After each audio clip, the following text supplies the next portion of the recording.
There was a time when power was measured by the edge of a sword, and empires were built on honor, vengeance, and blood.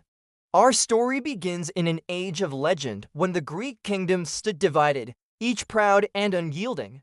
Among them was Agamemnon, a ruthless king with a singular vision to unite all of Greece under his rule. Only one force stood in his path, the great city of Troy, a fortress said to be untouchable, its walls rising like mountains and its warriors known across the world.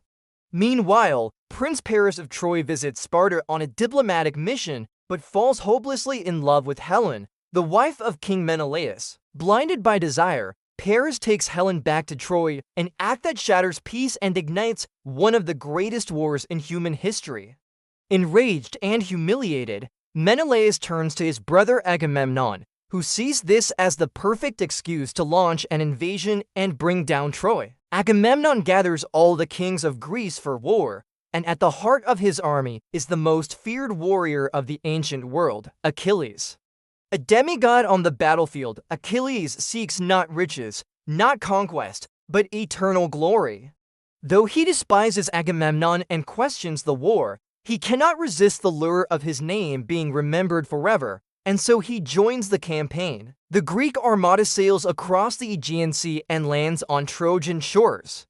At Troy, Prince Hector, noble and honorable, prepares to defend his city and his people.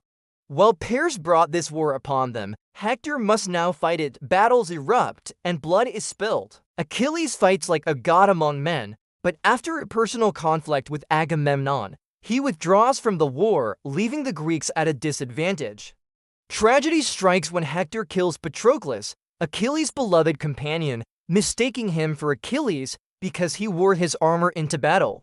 The grief and rage that follow awaken a storm within Achilles. He returns to the war not for glory, but for vengeance.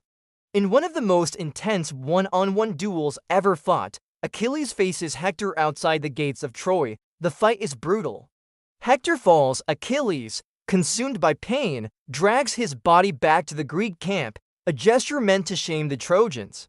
But in the silence of the night, King Priam, Hector's father, comes to Achilles in secret. With humility and sorrow, he begs for his son's body. In a moment of rare compassion, Achilles is reminded of his own father and returns Hector's corpse, giving Troy a brief moment of peace amidst devastation. Yet, the Greeks cannot break Troy's walls. That's when Odysseus, the cunning strategist, devises a plan that will change history: the Trojan horse. They build a massive wooden horse, hide soldiers inside it, and pretend to abandon the war, leaving the horse as a peace offering. The Trojans, believing the war is over, bring the horse into the city. That night, under the cover of darkness, Greek soldiers emerge from the horse, open the city gates, and let the entire Greek army inside. Troy burns, chaos reigns, Paris helps Helen escape. Achilles, though unmatched in battle, is finally brought down by an arrow to his heel, the only vulnerable part of his otherwise invincible body. He dies not as a mortal, but as a legend. This is not merely a story of war, but of honor and betrayal, of love and loss, of gods and men, a tale that echoes through the corridors of time.